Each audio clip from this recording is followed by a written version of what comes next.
What's up, guys? This is Aaron, and it is time for week 10 best bets here. So let's see. I've got five for you right now. Um, I had two of the action games this week. Just taking a stab at some of these totals. I think, with a lot of people know about the action games going over the total. So I think some of these are just a little high. We had Kent State under 62 and a half. That flew under. So we made that one. And we had Central Michigan, Northern Illinois under 55 tonight. It actually lands on 57, um, which was the number before the quarterback was announced out for Northern Illinois. So we did drop that one. So 1-1 on the week so far with five for you right here. So first we're going to go Appalachian State. I actually got this on the money line, minus 130 on Sunday. So I would take this up to the -3. It's not highly likely it lands on one or two, but this could be a closer game. So if you can still find a good money line, minus 145 ish, but I do recommend the -3. So Appalachian State, they still have better talent than Coastal does.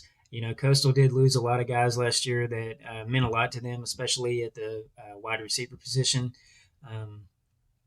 And Coastal Carolina is 98th in yards per play on defense, and they've not played great teams. They haven't played, some of the best teams on the schedule yet. They got destroyed by Old Dominion a few weeks ago. And watching that game, that wasn't fraudulent. They just got beat up and down the field on both sides of the ball. They couldn't score points, and the defense couldn't stop anybody. And, App State's going to be a little bigger and tougher than Old Dominion. They got a little more speed on offense. The quarterback's better. So, like I said, Coastal Carolina's only played one top 75 caliber team this season, and that's Marshall. And Marshall's not much of an offensive team. They're playing a lot of low-scoring games right now on a slide. A 1-5 ATS run, actually. So I think you have to adjust some of Coastal Carolina's offensive stats because they've been top 10 in rushing and passing, but I think you do have to adjust that a little bit because of the schedule they've played. It's 96th in strength of schedule. So let's go with Appalachian State. The second game is going to be actually tomorrow night, which is Washington. We're going to go first half. So I got it at 1.5 Sunday. Right now, I think I was seeing 2.5, which is okay. If you can find a 2, get a 2. But I think -2.5 are better. If you can find a money line even that's not heavily juiced. So with Washington, coming off a bye week, they should be, refreshed and prepared here. This is still a big conference game for them. They do have Oregon on deck, which normally I would think this could be like a trap game. Maybe they lose this game outright, which is why I'm not playing this, the -3.5 or -4 for the full game. I just don't want any tightness or any, craziness to happen. Some late momentum for Oregon State, with Washington thinking, maybe they've got the win and they can let their foot off the gas and worry about next week. So that's why we're going first half.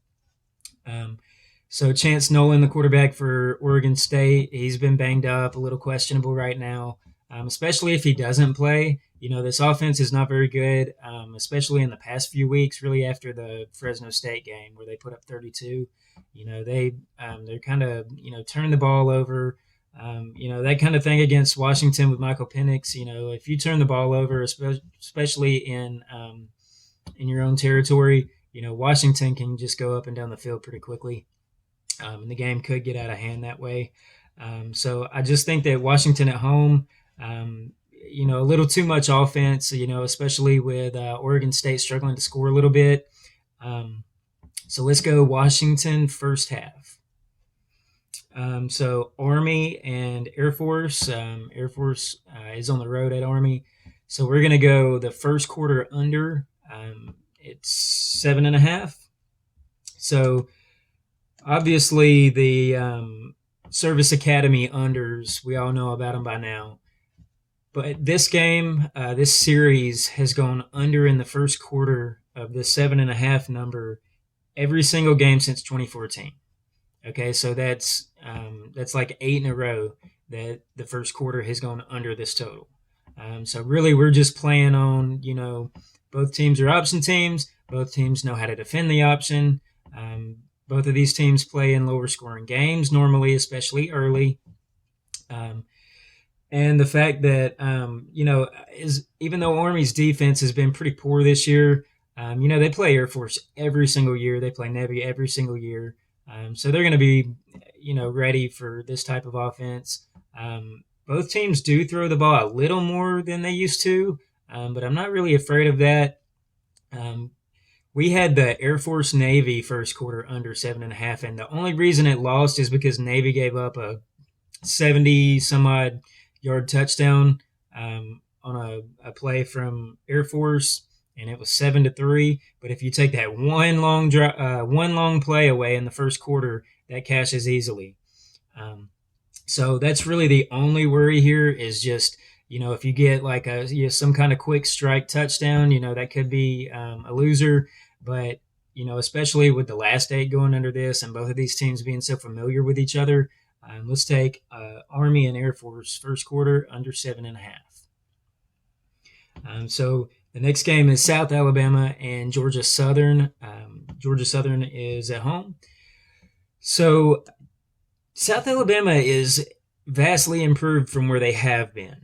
Okay, so they're getting better quarterback play. They brought transfers in at quarterback. But this, on the road, they're really not winning by margin, and they're not doing it consistently enough that I would be comfortable laying 6 on the road. They played. What did we have the other week? We had Louisiana Monroe plus 17, and Monroe covered that game easily. That's just laying points on the road. That's just difficult for a team like South Alabama.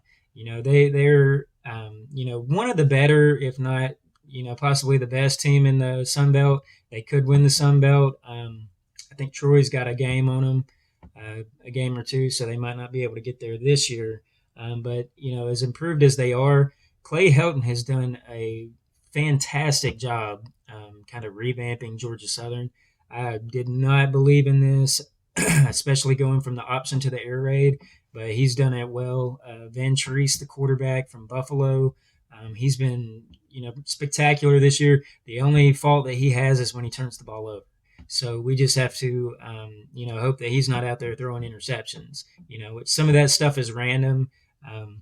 So he could just as easily have a zero interception game here. South Alabama is right now on a 1-3 against the spread slide. So they won some games. The market caught on. The numbers got a little too inflated. So they're 1-3 lately against the spread.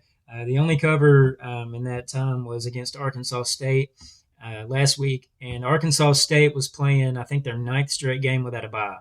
So that was clearly kind of a spot where they just want to, you're just ready to get to the bye week at that point. They're not having a good season. They really got nothing to play for. So South Alabama won that by margin. But Georgia Southern is 6-2 against the spread this season. They're 3-0 at home, so they're playing really well at home. They're getting that little extra home field advantage right now. Another thing I like is just in case South Alabama does get a lead here.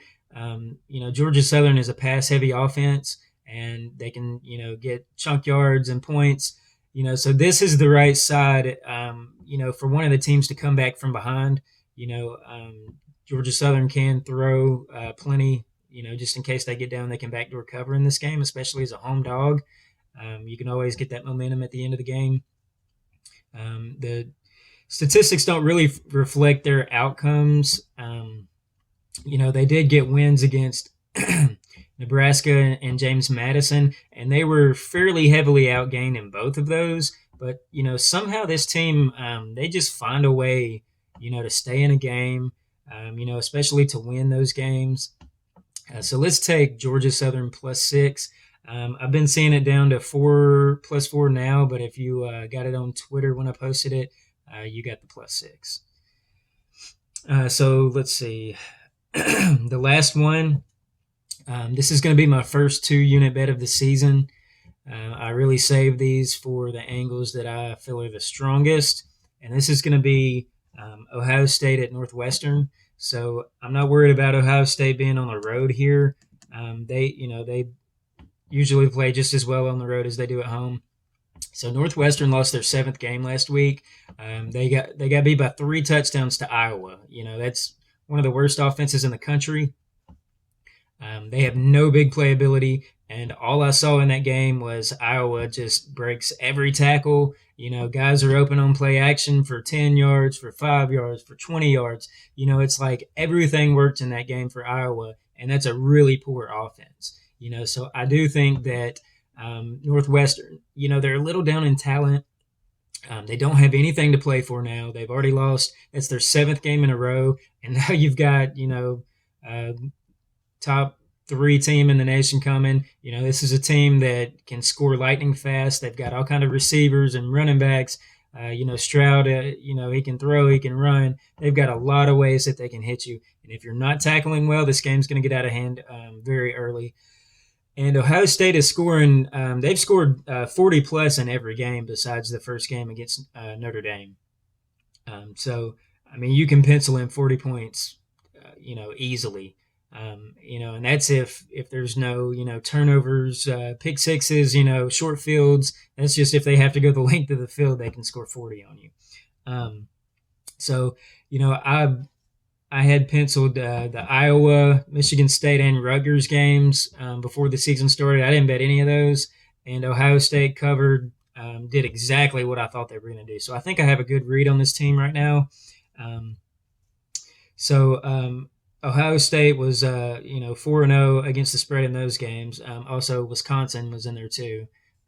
So these teams that are really offensively challenged, they play good enough defense. They get after the quarterback. They play bend but don't break on defense. The